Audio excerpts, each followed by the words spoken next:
আমরা তিনজন দাবিদার।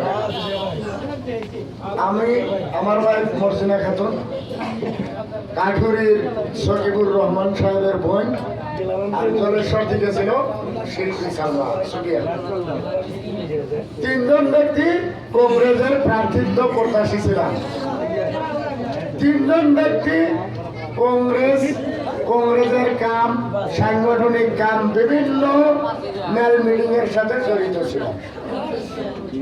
কিন্তু অল্প ধৈর্য শুনেন, কিন্তু দেখা গেল যেদিন নাকি কংগ্রেসের প্রার্থিত্ব প্রত্যাশীর জন্য ফর্ম দেওয়া হলো, ওই দিন 4 জন ক্যান্ডিডেট, একটা ক্যান্ডিডেট বেড়ে গেল।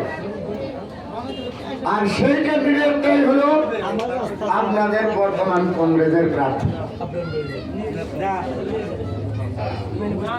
যদি নমিনেশন, পার্টি নমিনেশন দেওয়ার 8 দিন পর্যন্ত আপনাদেরকে কাউকে বলে থাকে যে আমি কংগ্রেসের হয়ে ইলেকশন করব, উনি বলছিল নাকি কাউকে? কোনদিন আসছিল আপনাদের নিকট? আসে না। ঠিক যে জায়গায় আপনার লাস্ট ইলেকশনে রকিবুল হোসেন সাহেব 80% ভোট পেয়েছেন, শতকরা 80 ভোট আমরা রকিবুল হোসেন সাহেবকে দিয়েছিলাম। তিনি কি এই 80% ভোটারের মধ্যে কি ওনারা ভোটার লিস্টে পান নাই নাকি টিকিট দেওয়ার জন্য? আজকে যাকে টিকিট দিয়েছে উনি বলেন 10-15 বছর 20 বছরের মধ্যে উনি কোন জায়গায় যায় কংগ্রেসের কথা বলছে? বলেন, যে ক্যান্ডিডেট বা তার স্বামী, বলেন বলছে কোন জায়গায়? দেখছেন আপনারা কোনোদিন? তাহলে সেই ধরনের একজন মানুষকে কংগ্রেসের প্রার্থিত্ব দেওয়ার কারণটা কি? বলেন, আপনারাই বলেন তার কারণটা কি?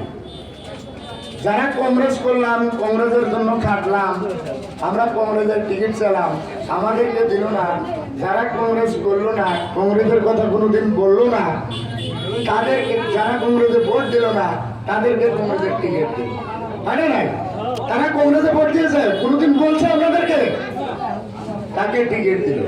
তাহলে আমরা কংগ্রেসের জন্য এত কষ্ট করার পরে আমাদেরকে যখন কংগ্রেসের টিকিট দিল না, আমরা তাহলে নির্দলীয় খেলাটা কোনো অপরাধ হবে কি? নিশ্চয়ই হবে না। কারণ এটা আমাদের সাথে যেটা করেছে ওটা ভালো কাজ করে নাই। তার জবাব 7 তারিখে 40 টাকিমারি জেলা পরিষদের রাইজে দিব। আগন্তুক 7 তারিখে আমার স্ত্রী মর্জিনা খাতুন সাহেবানের মোটর গাড়ির ছবি ভোট দিয়ে বিপুলভাবে জয়যুক্ত করবেন। সাথে আমি আরো কিছুটি কথা বলবো। আমি আপনাদেরকে রাজভাবে কথা দিতেছি, আমি যে কোনো উন্নয়নমূলক কাম কাজ আপনারা যদি আমার স্ত্রীর প্রতিনিধি বানাইতে পারেন, যে কোনো উন্নয়নমূলক কাজ আপনাদের সাথে সঙ্গে নিয়ে আপনাদের নির্দেশে আমরা করব। কারণ আমার কোনো হাইকমান্ড নাই, আমার উপরে কোনো মানুষ নাই। আমার উপরের মানুষ কেনা? আমার উপরের মানুষ হলেন আপনারা, আপনারা আমার হাইকমান্ড। তাই আপনারা যেটা বলবেন, আপনারা যেটা আমাদেরকে নির্দেশ করবেন, আমি আপনাদের নির্দেশে চলবো।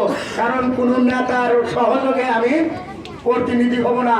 প্রতিনিধি যদি হই তাহলে আপনাদের নেতৃত্বে, আপনাদের ভোটে আমার স্ত্রী প্রতিনিধি হবে। তাই আমি সর্বোচ্চ স্থানে জলেশ্বর টাকিমারি জেলা পরিষদের প্রত্যেকজন ব্যক্তিকে আমি মর্যাদা দিব। আপনারা আমাকে সহযোগ করেন, আমি আপনাদের সঙ্গে থাকবো। আমি আপনাদের জায়গার সন্তান, আমি আপনাদের পাশের সন্তান। আপনাদের সম্মুখে আমি বড় হয়েছি। আমাদের বিরুদ্ধে, আমার বিরুদ্ধে বিভিন্ন বক্তায় কিছু লোক আছে জানেন, ঘুরে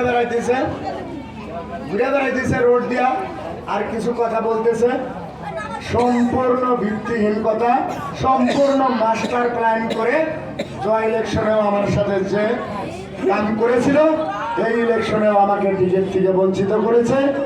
আর তার জবাব জলেশ্বর টাকিমারি জেলা পরিষদের রাইজে এবার দেখা দিব যে দেখবেন করলে বা মানুষের সাথে প্রতারণা করলে তার জবাব বা তার ফল কি হয়। আগন্তক যেটা পঞ্চায়েত নির্বাচন হতেছে চলেছে, এটা বহুত গুরুত্বপূর্ণ নির্বাচন। আপনারা জানেন আমি আপনাদের পাশে আছি। আর উন্নয়নমূলক কামের ক্ষেত্রে ইনশাল্লাহ আমি যদি ব্ল্যাক কোনো প্রার্থী বা নেতায় যে কাম করবে ইনশাল্লাহ তার থেকে বহুত বেশি কাম করার দক্ষতা আমার আছে, আল্লাহ আমাকে দিচ্ছে।